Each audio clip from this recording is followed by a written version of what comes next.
You're listening to the Art and Business of Writing podcast.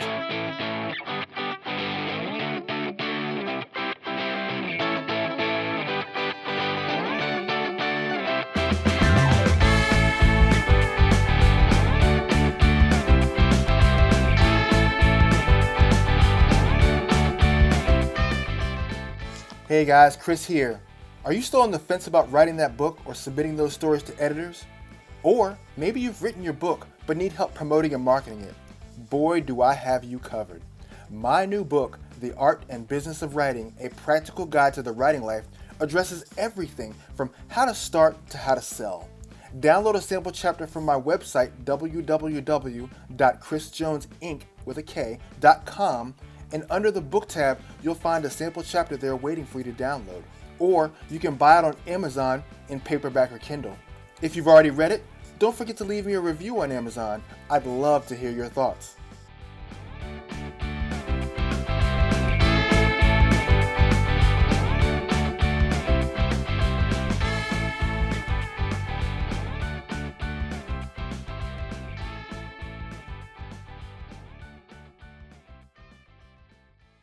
Hey guys, Chris, welcome back to another edition of the Art and Business of Writing podcast. Today I talked to Zack Miller. Zack is an entrepreneur, author, and television internet personality who has over 2 decades of business experience in starting, investing, advising, mentoring, and growing over 600 companies or projects. These companies have made millions of dollars, been publicly traded, hustled to 6 figures of annual revenues, or just simply failed and realized business is not for them. Today, Zack and I have a great conversation really about how you can take yourself as a writer and connect, how you can connect socially, how you connect with individuals, why follow-up is important, how to set and post content so that it gets the maximum exposure. You're going to love today's episode, so sit back, relax, and enjoy. Without further ado, Zack. Hey, Zack, welcome to the Art and Business of Writing. Thanks for having me, Chris. Absolutely. Glad to have you on today. So I want you to expand on your bio a little bit. Tell us a little bit more about yourself. Yeah, so I got into the business world young, probably at the age of 10, when I wanted to have a little bit of a different life than the errands or the allowance money that my parents could afford. And so when my grandma sent me $100 for my birthday, I decided to take that money and invest it into a lawnmower, of which I took that money, bought the lawnmower, and then went kind of door to door to the homes in the subdivision that I lived in and knocked on the doors and said, "Hey, your grass is long. Can I mow it?" And that kind of got me into the business world. But then as those years went on, did things kind of in the business world or working kind of at a bottom of the barrel company, and then growing up and becoming maybe a manager. Also was a pretty good swimmer growing up and was a coach of a swim team for 9 years, of which 5 was head coach. And in my final year helped start a swim team as well. Then went to school and got into journalism, broadcast news. So I understand, a good bit about writing in general.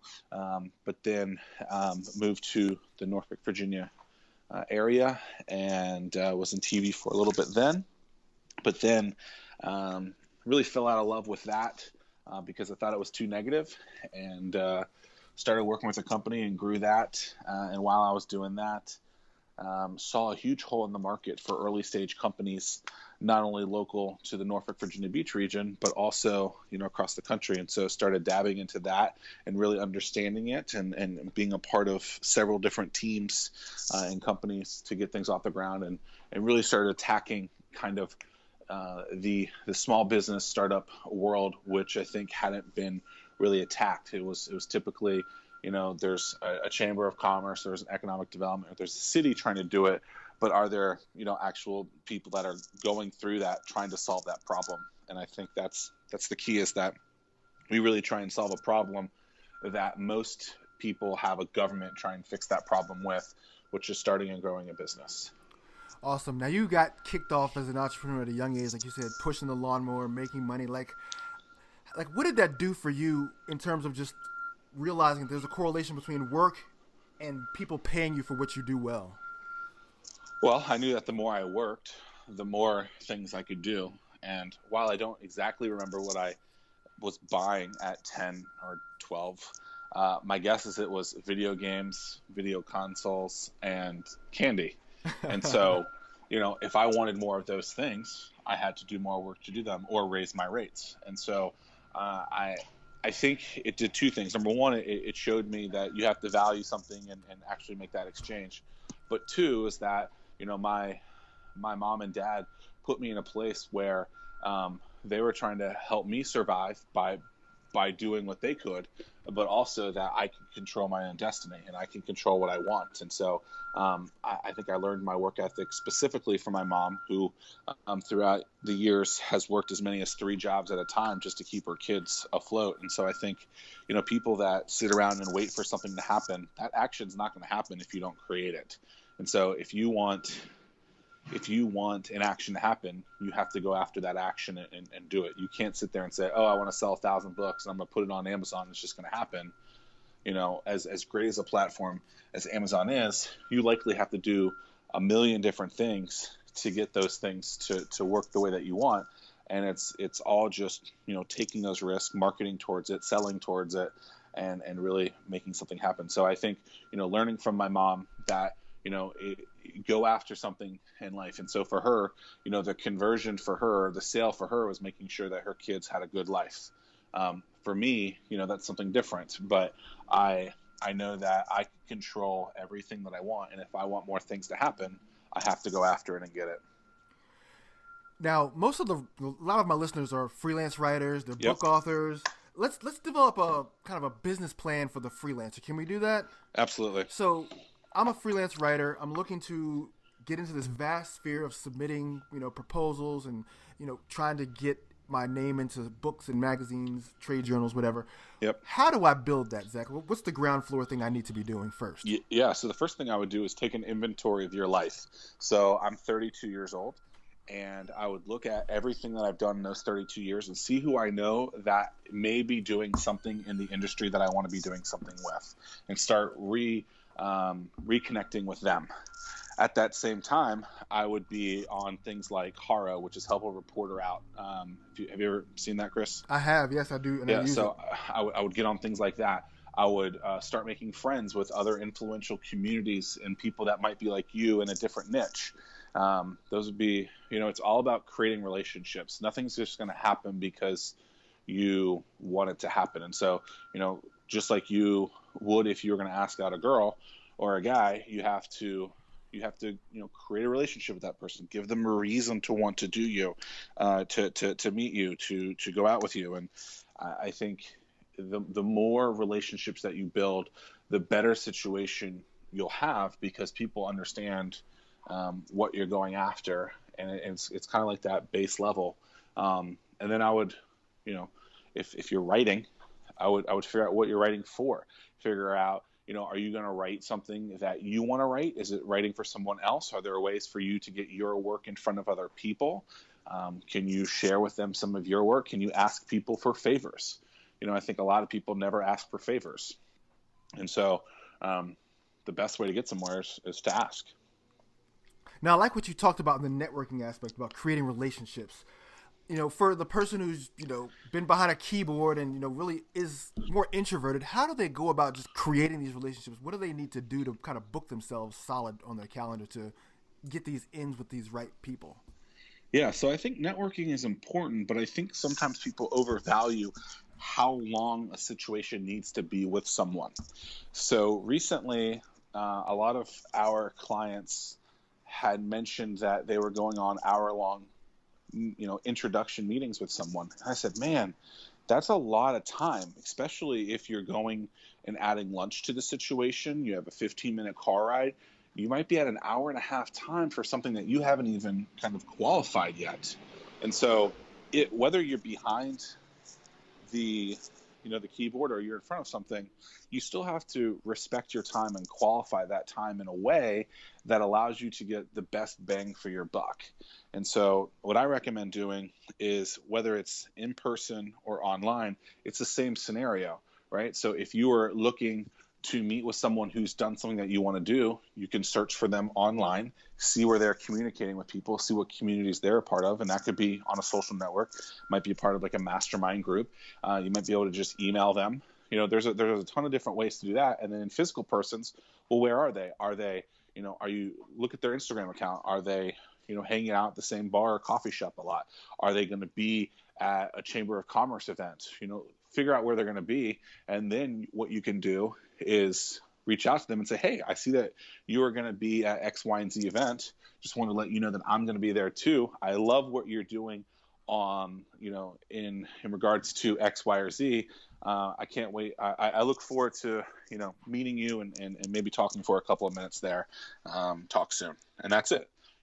Just, put it out there, put the feelers out there, let people know that you've done some research on them, that you respect their work, and that hopefully your paths will cross. And so then when you're there, you can see that person and say, hey, I'm the person who emailed you. And they say, oh, you already have an in, right? You've already done the hard work, because that person is likely expecting you or has read your note and can have a reference point to go back to you. And I think that's a good way to break the ice. Another way to do it too is ask for an introduction. Now this can be a little bit harder depending on who you're asking an introduction from, but if you can find that someone that you're looking for is friends with someone that you're friends with, you can ask that person, say, hey, we're all going to be at this event, or hey, can we get together? That goes a lot further. An introduction does than just kind of like a cold call. Oh yeah, and social media is so good for that because you can look at someone's friend list if it's open, or you can go on LinkedIn and it says hey, they know this person, that person, this person. Yep. It's a great way to get those warm leads, which do go a long way. And I do like what you said about kind of doing the intel, about getting to know the person kind of off-site, figuring out what they do, how they do it, where they're at, and then being able to pitch that back to them. Hey, I saw you here, saw you there. Well, there was someone who tried selling me an ad the other day, maybe a month ago.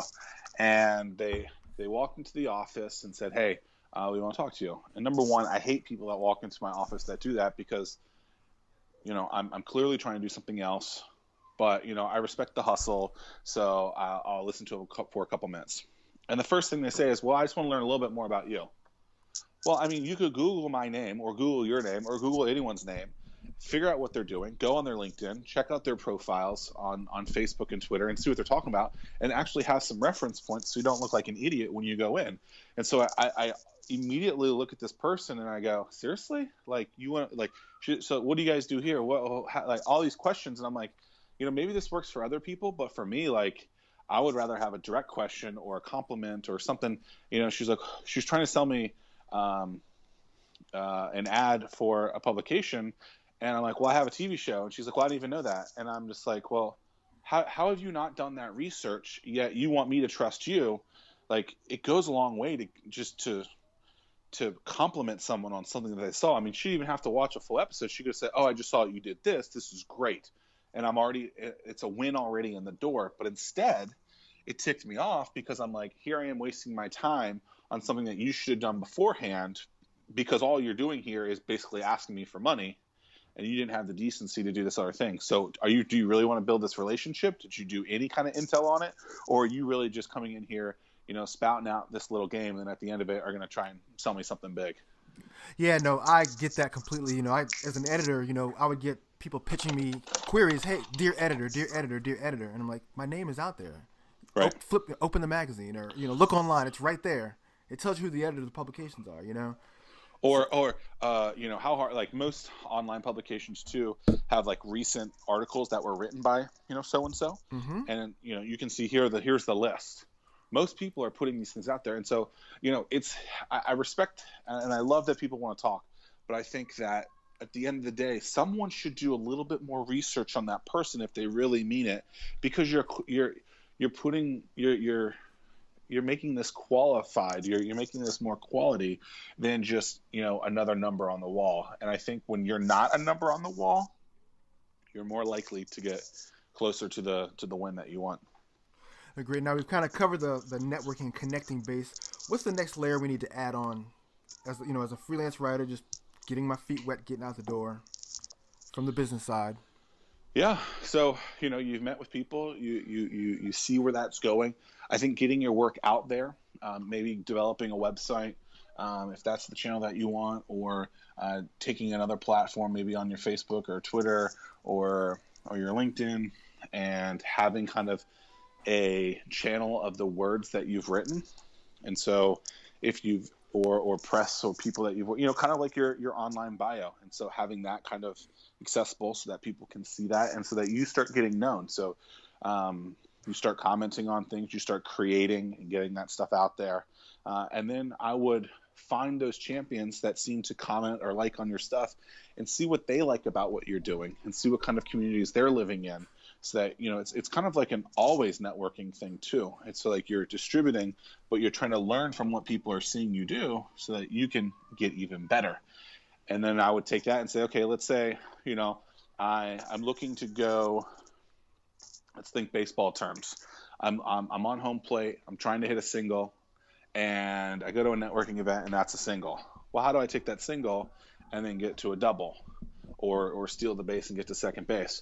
Well, you got to say, what's that next step? It's introducing someone to some of your work. If you want someone to see what you're doing, you have to show them. You can't just anticipate that because you told them what you're doing in a networking meeting or you posted on Facebook that they're actually seeing it.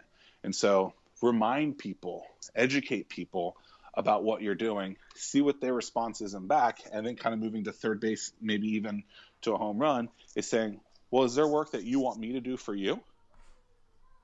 Or maybe going back to an old client and saying, hey, I did this work for you. Do you know anyone else that might be a good fit for some of this stuff? Or do you have like a top three, favorite people that might be interested in this stuff?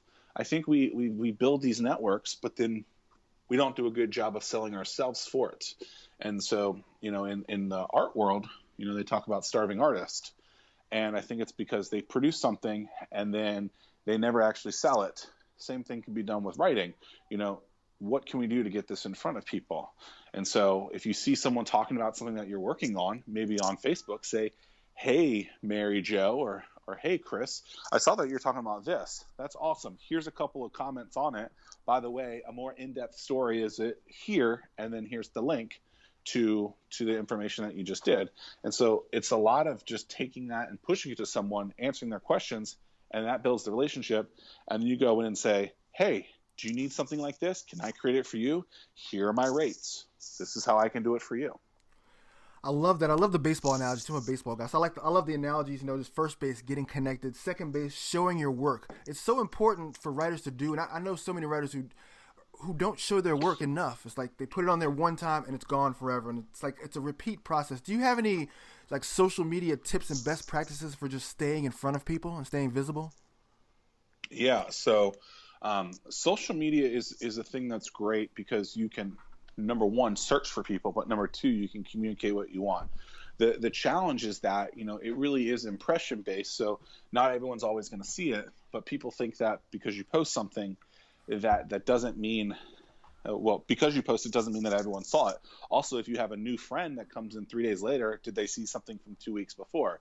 So, I think creating a calendar, and we do this at Hatch, and when we do it well, we do it great. When we forget to do it, we don't do so great on it.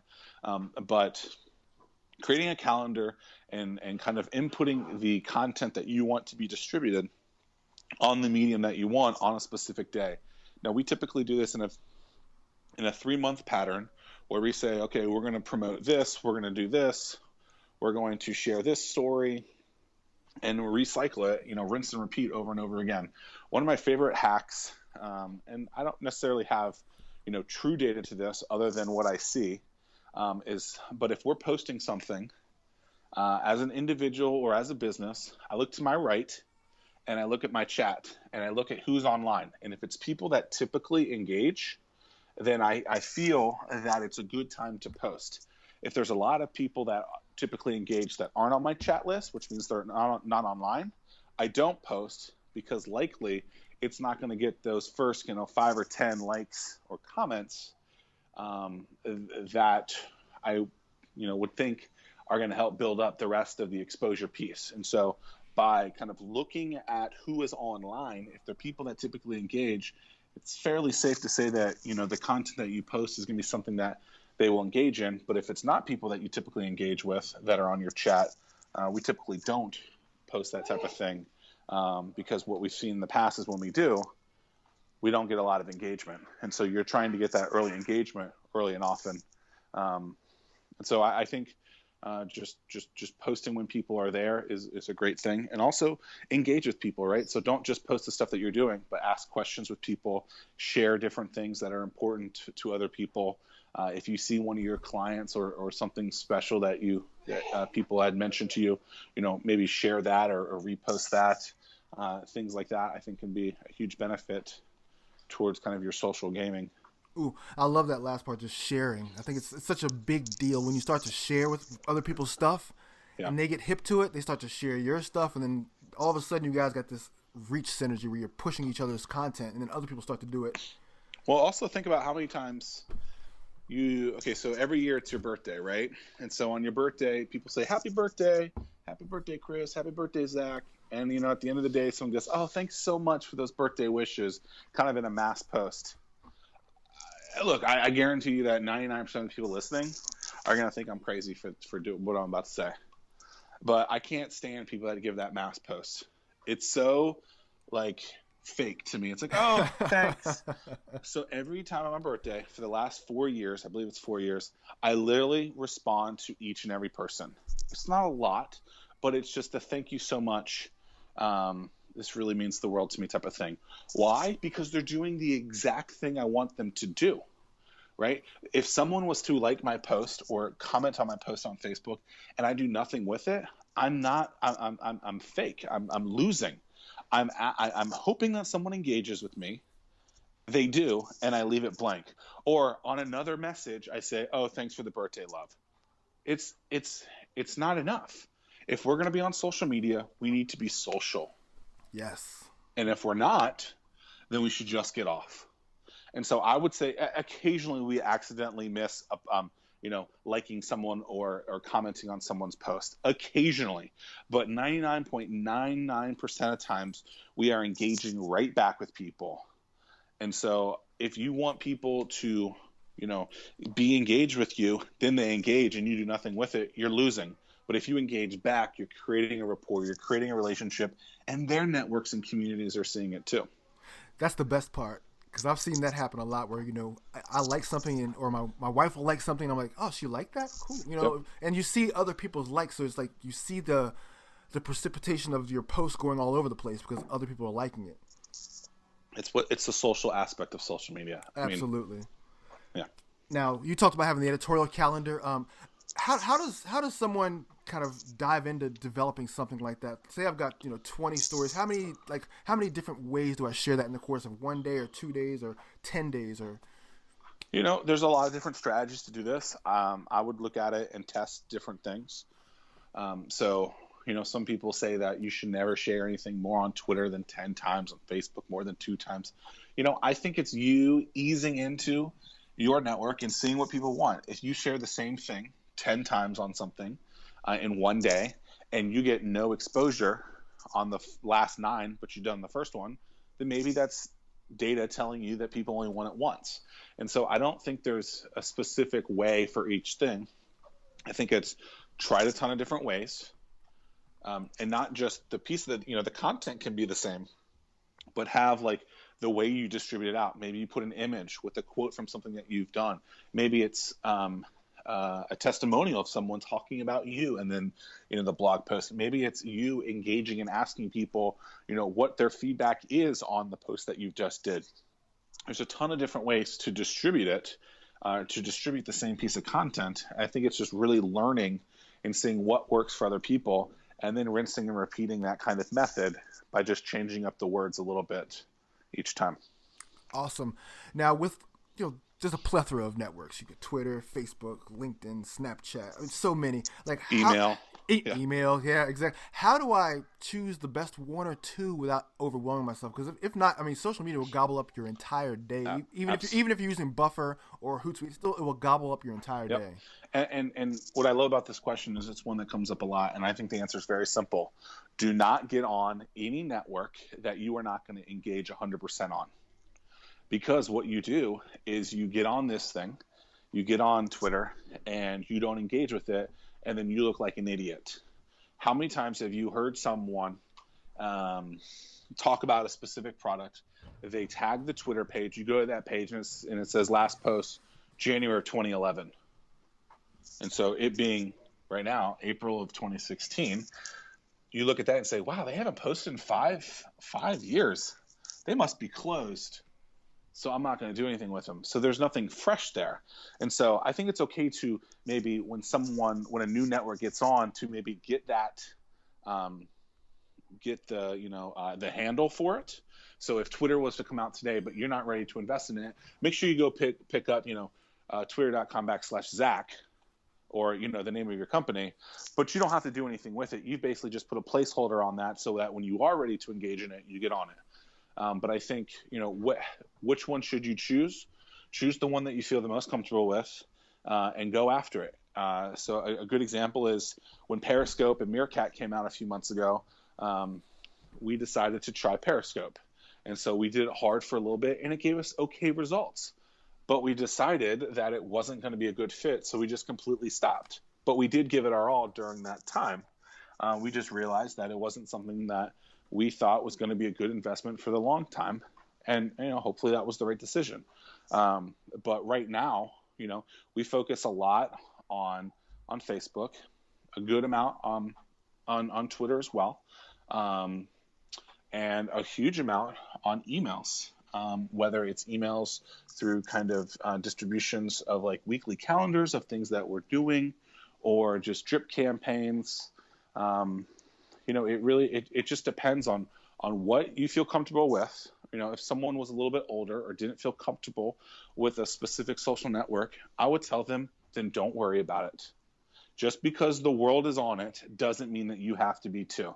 And if you're not going to be the best on a specific network, don't get on it. If you're not going to put the time into it, don't get on it, because you'll be doing yourself and your clients and your prospects a disservice to get on there. And so invest into it, give it your all, and you'll see a lot better results than just doing, a quasi amount of work for it.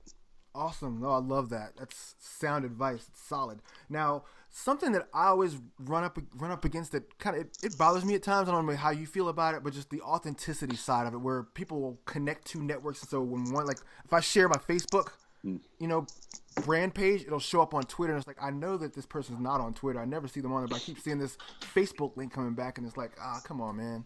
Well, I mean, you said it. Is it authentic or not? We don't play that game. Why? Because we know that customers look different on different places, and we're going to give them different things.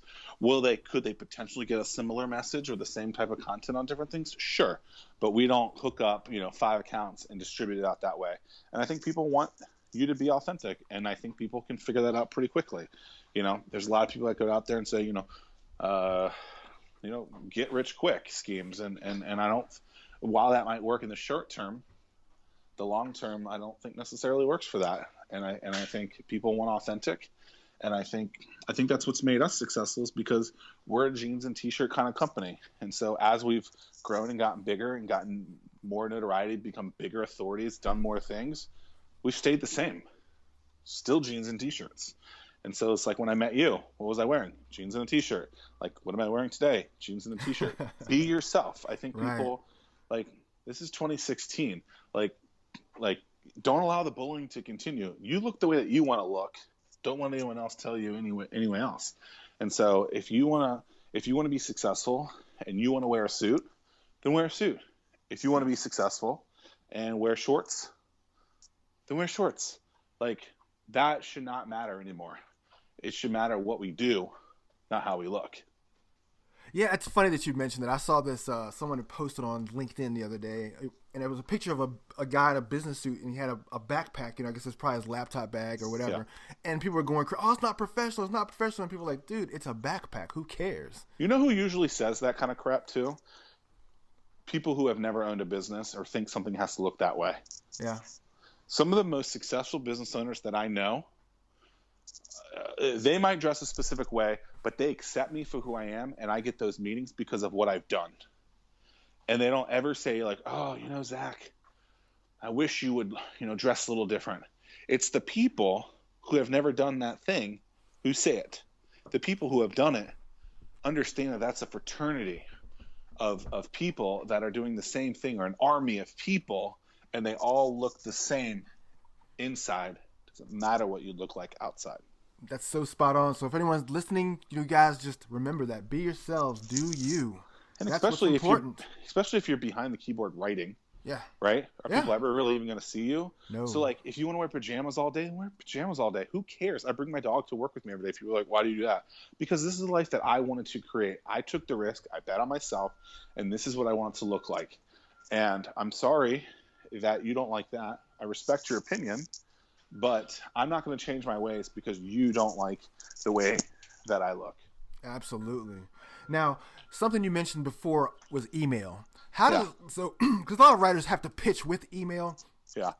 How can I use email just really as a great lead generation tool?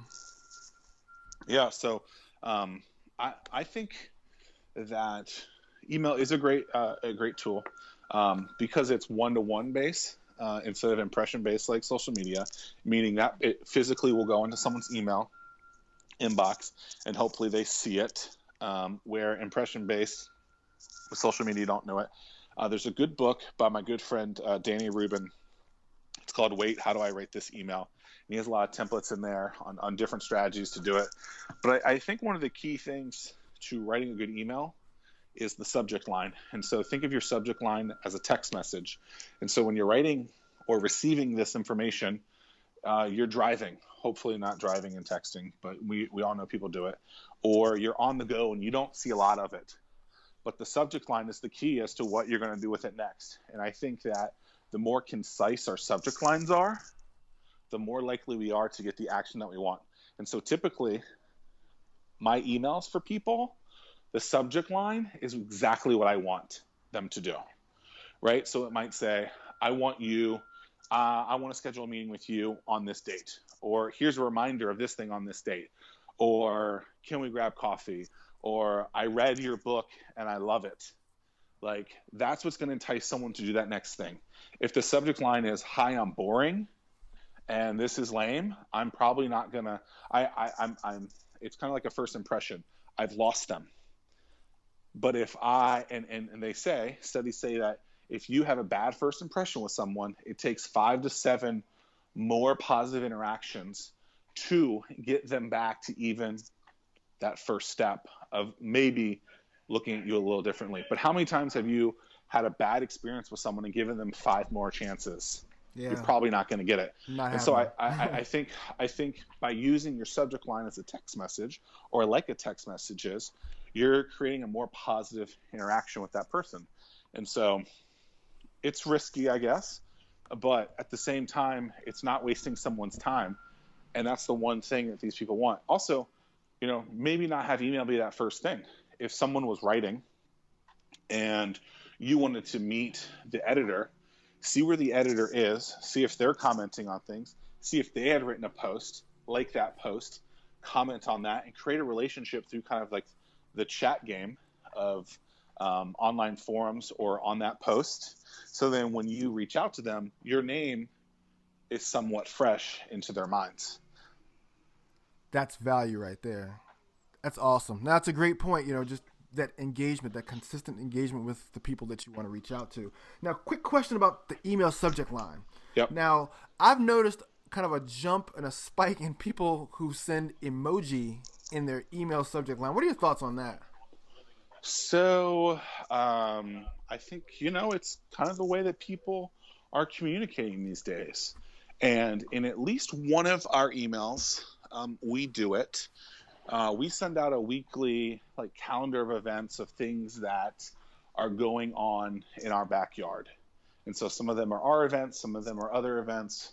And so occasionally, probably 50% of the time, we put emojis into the subject lines. We also make our emails fun. So we'll put GIFs in there of things that are funny and engaging because we're a fun kind of company. And so, if you're emailing the President of the United States, you might not put an emoji in there, but maybe you do. And that's what gets it to get opened, right? And so I think that as the universe changes, that's what emojis are right now, right? And so I think that's actually kind of agreeing with my method of using a subject line as a text, because if people are communicating in emojis, it's basically saying, oh, that's the same thing. And that's the way that I'm communicating this other way. And so I think, today it's emojis. What is it going to be tomorrow? I don't know. But whatever it is, I think you're just seeing it being included, and it gets people to look at it and they react to it and go, oh, that's interesting. I'm going to read on. Yeah. And so it's just a method. Well, I'm sure Barack Obama could appreciate maybe a little basketball emoji, His favorite, so during his 2012 campaign, he had an email, and the subject line that converted best for donation emails said, hey. That's it. That's it. Hey.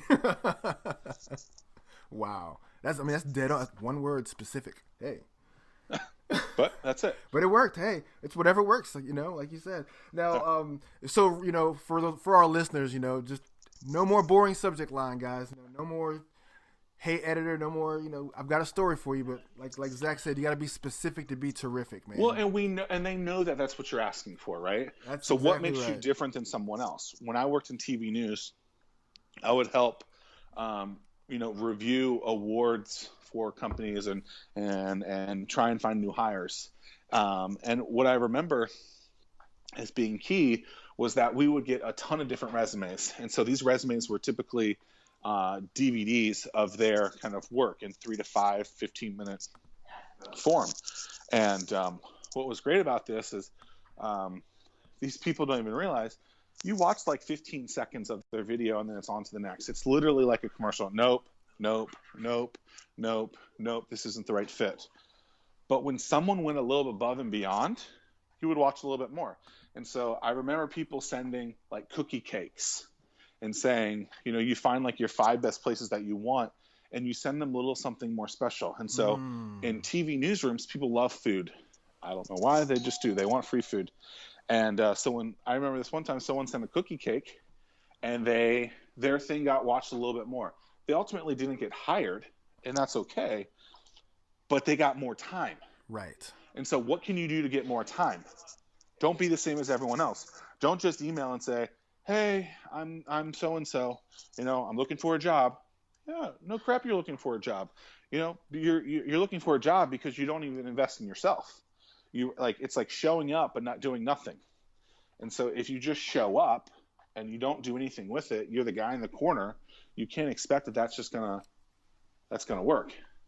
And so you have to actually go after it. And so what can make you different?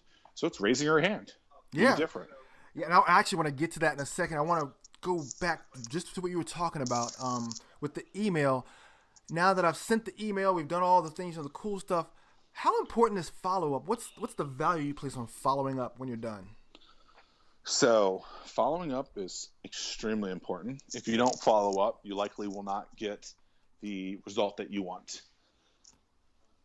Studies show, and our numbers would agree with this, that sales don't happen until at least the 5th interaction, and sometimes as far as the 20th interaction with someone. So that sale could be like, buy my book. It could also be, hire me for a job.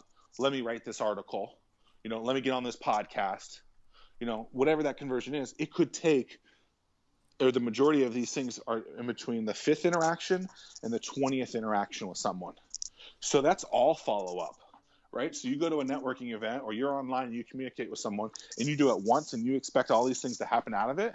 It's not going to happen. You have to follow up. You have to continue to kind of ping that person in a polite kind of way, or educate them on more things, help them out to then get them to that thing, that conversion that you ultimately want. Hey guys, it's Chris again. Be, if you're loving the face-to-face podcast, contact slide again. over to It could be another iTunes email, or it could be Stitcher call, and leave me a it could review. be I'd love to tweet, hear it how could much be a you're number of enjoying things, these right? episodes, It could be what anything. you think I It can could be, improve hey, upon, did you see or this? if there are That has topics nothing you'd to like do to with you hear at all. about, Just I want to hear about hey, those too. I like I'm all about this, growth this and I'm is all great. about serving you. I mean, if you email Next, this person, be sure to there's sign up also, to the like, Ink excessive Blotter, follow-up, my weekly email newsletter right? delivered Where every Friday if to you your email someone inbox. 20 times It's in one pure day, writing like inspiration. 20 You'll get my different latest things. posts and episodes, That's app success. recommendations for higher But if productivity, they're plus communicating music, with you back video, and and forth, author recommendations to that's check a out good on social sign that media you're and creating a around the great web. relationship I with them. scour the web And I trying to think find the another thing with greatest follow-up and inspiration to bring to you to make some you of a the more challenges effective writer. with Subscribe right when, from my and homepage actually at we just did a video of this yesterday, www.chrisjonesinc.com. is, when do you actually go in for the kill? When do you go in to hit the home run? When do you go in for the sale? It's hard because you don't want to hear no. So what can you be doing to qualify this person throughout time so that when you do pitch it, the answer's already going to be yes. And so by, giving them information throughout time, maybe of some of your work in there, is a good way for them to become comfortable with you so that when you do say, hey, by the way, I know you've seen 4 of my articles. I know that we've talked a lot about it. Is that something that you might want me to do for you? Or are you interested in putting, this series of blog posts in your publication? So it's about really understanding and feeling the situation so that when the time is right, you go in and you bat 100 every time. Yeah, and speaking of batting, so that third base you mentioned before is just asking, and you've got a really good story. Tell the story about how you got onto the business show. Yeah. So we work with a lot of companies, thousands of companies a year, and one of the companies that we have is an application that tracks tunnel traffic. And so we live in a region where there's several tunnels, and there's tolls on the tunnels, and there's a lot of traffic oftentimes, and so people never know what tunnel to go to, even though they go to a different area or go to the same area from the same area. And the application was being used by a TV station in the market, and the founder of the company, Jeremy Alessi, created this thing called tunnel traffic. And he says, well, I think that because the TV stations are using it, we should reach out and see maybe if they want exclusive access, maybe they want to buy it, or if they want to run ads or something like that. And so I said, cool. I know all the media people, but there's one TV station locally that I have really good relationship with. Let me reach out to Carrie Jacobs and see if she's interested in meeting. So we schedule a meeting for breakfast, and we talk, and Jeremy decides to pitch the sell of the company. And the TV station, the TV station's president, Carrie, says, I don't think this is the right fit. I said, okay, cool. We tried.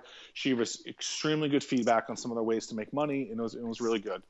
And then she turns the ball around and says, well, let me pitch you guys something.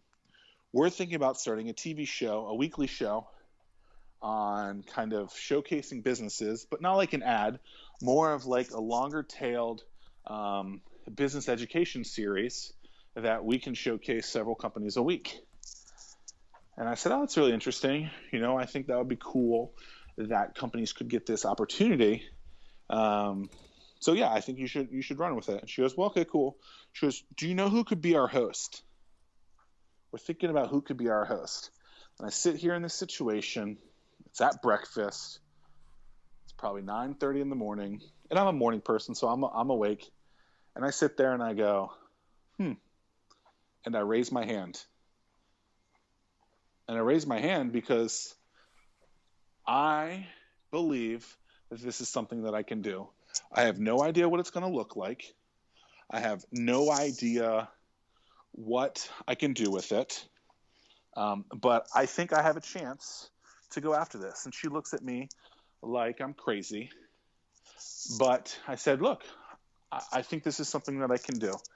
And so she then says, well, okay, I get it. And we go on for the rest of the meeting, and we talk. But she's really not that interested, or it appears that she's really not that interested in it happening. And so as you talked about follow-up, here's a great story. I then follow up with her later that day. It's a Friday. And I say, hey, I just wanted to let you know that I am really interested, or thanks for breakfast, because she paid for breakfast. Thanks for breakfast. But I really wanted to let you know that I am really interested in this opportunity. Would love to talk to you more about it. And she says, yeah, you're welcome for breakfast. Basically, let me think about it, which to me meant thanks, but no thanks. So a couple of days goes by. I reach out to her and I say, hey, just wanted to let you know, here's some things that we recently did. Let me know if you want to talk more about the show. And then I did that, I think, one more time. And then she said, all right, you followed up enough. I'll give you, let's talk. And so then one morning, it is like a Wednesday morning. She says, hey, there's this event. We want you to cover it. Let me know if you're going to be there. And so I basically said, all right, I'll be there. I'll cover it. And I showed her that I could do it. And so I followed up, asked for the opportunity, got a chance, and then I had to prove myself right. And after that, she heard that I did a good job, saw that I did a good job, and she said, look, I think you're not that risky. Go after it. You can have the position if you want. And so if I hadn't raised my hand, if I hadn't followed up, if I didn't have the tenacity to do that, I wouldn't be getting it. And now 100,000 people watch the show a month. That's 100,000 more eyeballs that I have to increase exposure for my business because I raised my hand. Wow. See, that's huge. That's huge because writers nowadays, I was at a workshop over the weekend for the Society of Professional Journalists, and it talks about how writers nowadays have to be multidimensional. Right. You have to not just be a writer, but can you branch into broadcast? Can you get in there? Do you have that kind of personality? Can you do radio? Can you podcast? And you just showed that, hey, it's all multifaceted and it all points right back to you and gets people right back into your funnel, which is the ultimate goal. And not just that, but don't be afraid to say yes. Yes. And once you say yes, you can still say no. And I think a lot of explain that, because that's huge. Explain that. You don't know what you don't know, and so I think a lot of people raise their hand, try and go down this path, and they think it looks one way, and then by the time they say no because it doesn't look the way that they think that it does. And so instead of giving it a chance to seeing how this can positively affect your life, they say no because they have no idea what it looks like. But you can go down that path and realize, 3 steps into it, 3 meetings into it, that it wasn't right for you. And so the same goes for the TV station. This TV show, if today, we've done 32 episodes, if today it wasn't a good fit for me or for Hatch, I would politely say, thank you for the opportunity. This is no longer the right fit for me. You can always say no at a later time, but you have to say yes first. Right, but once you say no first, you may not get that yes again. You'll never get it again. Yeah, because you've already said no, they're done. So say yes first, explore, and then figure out if it's a good fit for you or not. Great, that's solid. So that's third base. Just ask. So listeners, be sure to just ask for what you want. Whether you want to write for someone, whether you want to, be on a show. Ask for what you want, and then so let's come in for a landing. Tell us what the home run is. What's the home run? The home run is achieving. The home run is converting whatever that thing that you want it is. And so it's actually asking for it and making it happen. And then I think not just hitting the home run, it's trying to figure out how to rinse and repeat that so you can do it over and over and over again. And so as you see, all those things add up together to hit one thing. And you're going to, in baseball, when was the last person that hit 1,000%? Never. Ever. Right? But you got to swing to get on base. And Absolutely. So if you don't swing, it won't happen. And so the harder you swing doesn't always mean the more it goes. Sometimes I always say, let's hit a lot of singles, because the more singles we hit, hopefully one of those will turn into a run at some point. And so if we're constantly doing the cycle, we're meeting new people, we're introducing them, they're seeing our stuff, we're getting into their communities, we're asking them what they want, and then we're selling ourselves, we're selling our products, selling our books, selling our content, and we're saying, this is a good fit for you, let's do it. And so all those steps go together, and they create win after win after win, or run after run after run.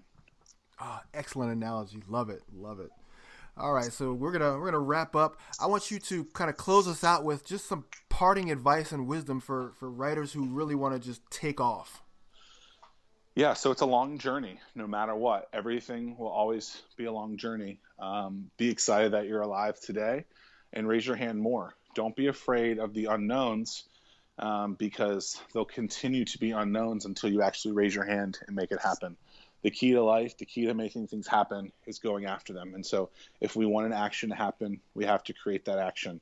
If we want our content to be written in a place, we have to create that relationship, that experience, that exposure, that communications to that specific place to make it happen. It won't just happen because we think it will happen. We actually have to go after it and do it. And so if you have a vision board or if you have goals, really put those into minute definitions or minute tiers of how to get to it so that you can actually achieve it. And so you can't have big goals, absolutely, but understand what it takes to get to that and then go after and tackle each one of those steps each and every time to make it happen. All right. Hey, thank you so much for joining me today, Zack.